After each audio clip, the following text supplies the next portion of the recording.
करना चाहो। हमारे प्रभु की यही मानता है, इस खंभे में है तो यही मिलेंगे आपको, और हृदय में है तो यही हृदय में मिलेंगे, और बद्री नारायण में मिलेंगे तो बद्री नारायण में ही मिलेंगे। जहां जैसी भावना करोगे वैसे ही भगवान मिलेंगे, और सर्वत्र है तो सर्वत्र फिर यहां भी है। नाम जप सब कुछ इसी से प्राप्त हो जाएगा, विश्वास कर लीजिए।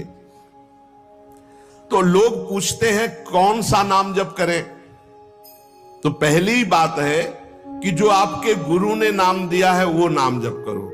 यदि आपने गुरु नहीं बनाया तो जो नाम आपको भगवान का प्रिय हो, राम कृष्ण हरि शिव, जो नाम आपको प्रिय हो नाम जप करो। वो आपको गुरु से मिला देगा, गुरु मंत्र दिलवा देंगे, वो आपको भगवत प्राप्ति का सब वही नाम करवा देगा। आप शुरू तो करो नाम जप करना। जिनको सौभाग्य से गुरु मिल गए हैं, अपने गुरु के द्वारा दिए हुए नाम पर आसक्त हो जाओ। और मन का एक स्वभाव है, ये बगल में कुछ लेके चलने का स्वभाव है, गुरु से हटकर कुछ लेके चलने का। ये स्तोत्र ले लें, ये नाम ले लें, ये इसका स्वभाव है। इसी स्वभाव को हटाना है।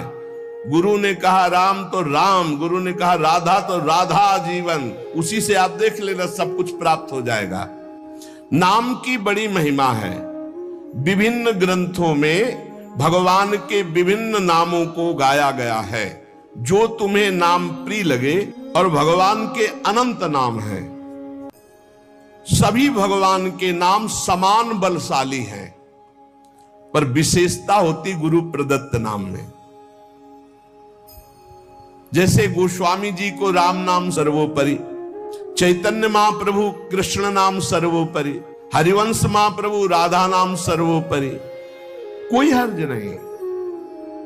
उसी एक परम तत्व के अनेकों नाम हैं, जिसको जो प्रिय लगे खूब पकड़ लो उस नाम को, जोर से बार बार उसे जपो। तो जो भगवान का नाम निरंतर रटते उनमें दिव्य शक्ति जागृत हो जाती। जैसे दो लकड़ियों के बार बार घर्षण से अग्नि उत्पन्न हो जाती, शक्ति देखो ना, दो पत्थरों को आप रगड़िए तो उनमें चिंगारी पैदा हो जाएगी। तो दिव्य चिदानंदमय नाम जब हमारी जिह्वा पे रगड़ होती है तो उसमें ऐसी महान शक्ति जागृत होती, ज्ञान भक्ति वैराग्य विपत्ति दुख का नाश सब। देखो गोस्वामी जी सरल भाषा में कह रहे हैं, यदि हृदय में और जगत में भी लोक में मंगल चाहते हो तो अपनी जिह्वा रूपी देहरी पर, जो भीतर और बाहर दोनों को मंगल करेगी, नाम विराजमान कर लो। गोस्वामी जी को प्राण प्रिय है 2 अक्षर राम, ऐसे प्राण प्रिय है हमारा 2 अक्षर राधा। जिह्वा पे विराजमान कर लो, लोक परलोक सब मंगल को प्राप्त हो जाएगा। सर्वत्र भगवत दर्शन, तीसरी बात आई। पहला आया अपने इष्ट के अनन्य, दूसरा कैसे हो तो बोले निरंतर नाम जप करो, और तीसरा सर्वत्र भगवत दर्शन। ये सर्वोत्तम बात है। चाहे वो चांडाल हो, पशु हो, पक्षी हो, जड़ हो, चैतन्य हो, जहां तुम्हारी दृष्टि पड़े तो उसमें देखने की कोशिश करो, इसमें भगवान श्री हरि विराजमान है। जैसे दूर से पड़ी हुई रस्सी सांप दिखाई देती है, न सांप पहले था ना बाद में रहेगा, बीच में भास रहा है, और बीच में है रस्सी, भास रहा है सांप। ऐसे ही ये संसार पहले नहीं था, बाद में भी नहीं रहेगा, बीच में भास रहा है, और है श्री कृष्ण, है प्रभु, और भास रहा है संसार। ये झूठा भ्रम हो गया, ये स्त्री है, पुरुष है, जड़ है, चैतन्य एकमात्र भगवान बना हुआ है, जो सब में मुझको देखता है और मुझ में सबको देखता है। वो मेरे नेत्रों से कभी ओझल नहीं होगा, मैं उसके नेत्रों से कभी ओझल नहीं होगा। और एक श्लोक आता है कि मैं किसी में प्रवेश नहीं हूं, कोई मेरे में प्रवेश नहीं। वही यहां कह रहे हैं, नहीं आधार नहीं को हरि महा। अब क्या मतलब है इसका? बोले इसका मतलब है जैसे कहा जाए बर्फ में पानी नहीं है और पानी में बर्फ नहीं है, बात कैसी रहेगी? क्योंकि बर्फ ही पानी है, पानी ही बर्फ है, भेद ही नहीं है। तो कहा जाए बर्फ में पानी प्रवेश नहीं कर सकता और पानी में बर्फ प्रवेश नहीं कर सकती, उसकी अलग सत्ता नहीं। बर्फ ही पानी बनी हुई है, पानी ही बर्फ है, कोई अंतर नहीं। तो कह रहे कि नहीं आधार। बोले कैसी बात कर रहे हो? बोले इसलिए कह रहा हूं कि वही वही है, दूसरा कोई है नहीं। प्रभु किसी में प्रवेश नहीं करते, क्योंकि प्रभु ही है पहले से, तो किस में प्रवेश करे। और कोई प्रभु में प्रवेश नहीं कर सकता, क्योंकि कोई है ही नहीं, प्रभु ही है। स्वयं हरि जगत बले हुए हैं, सब कुछ ये हरि बैठे हैं। बस ये नेत्रों का हमारा दोष हट जाए, चश्मा बदल जाए, केवल हरि है। सिय राम मैं सब जग जानी, मानी नहीं, जानी, जान के, देख के। अति समीप, भगवान कितने समीप है, आपके समीप इतने कि उनसे ज्यादा कोई समीप नहीं है, बहुत नजदीक है। इतने नजदीक है कि अपने आप से भी नजदीक हरि है, अपने आप से भी। आप अभी अपने को शरीर मान रहे हैं, या मन मान रहे हैं, या स्वभाव मान रहे हैं, स्थूल सूक्ष्म कारण तीनों से नजदीक भगवान है। और इतने दूर हैं कि जन्म जन्म लग जाएंगे खोजते हुए, मिलना बहुत कठिन है। क्यों? क्योंकि बाहर खोजने से नहीं मिलेंगे, अंदर डूबने से मिलते हैं। अंदर जो लौट कर डूब गया वो पा गया हीरा, और जो बाहर चाबी घर में खो गए हैं और बाहर जंगल में पूरा जीवन ढूंढो, मिलेंगे क्या? घर में लौटो, अंतर में आओ, बहिर्मुख बात छोड़ो, अंतर्मुख हो करके एक चरणदास चित्त मनंते से अकेले अंदर घुसो।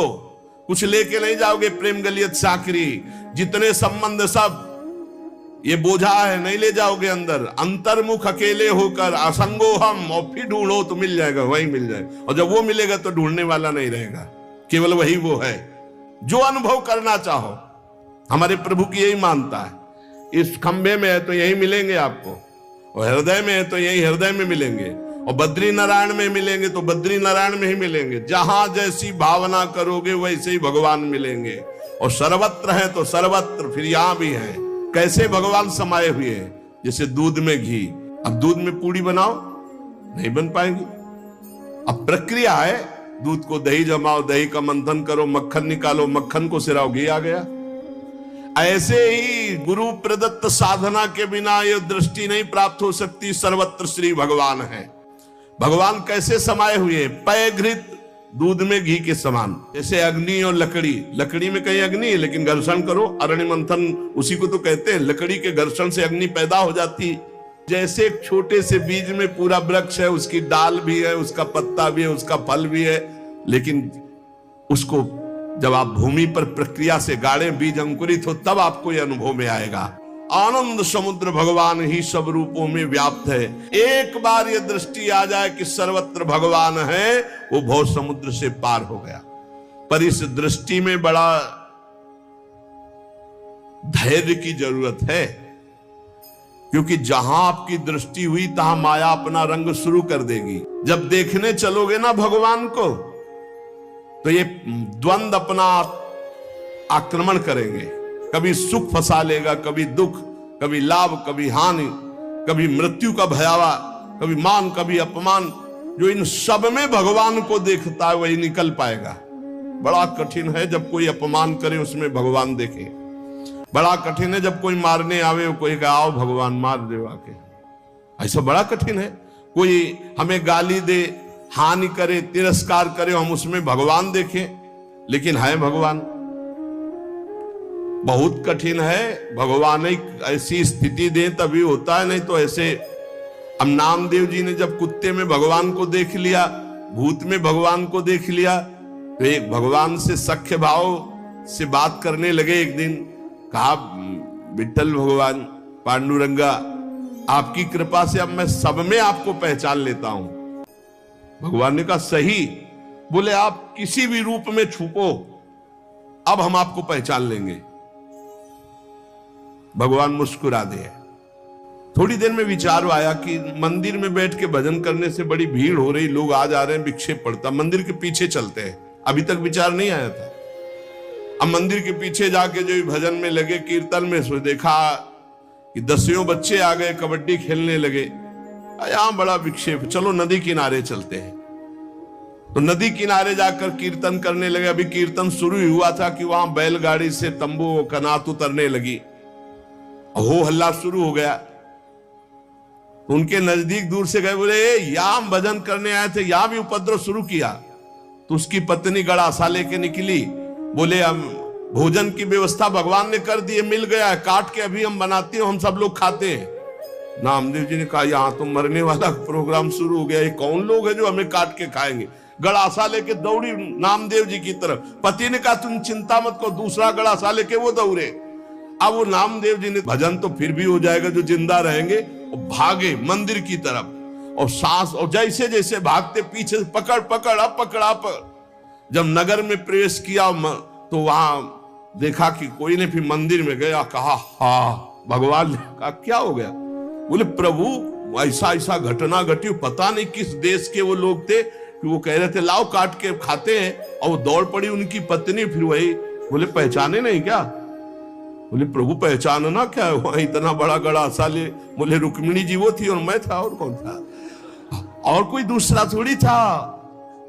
बोले अगर मैं छुपना चाहूं तो तुम मुझे पहचान। बोले प्रभु प्रभु सोई जाले जी देव जलाई जाल तुम्हें। भगवान ये कभी अहंकार न कर ले कि मैं बड़ा भगत बन चुका हूं, सब में भगवान देखता हूं। ऐसा रूप लेके आएंगे कि समझ ही नहीं पाओगे।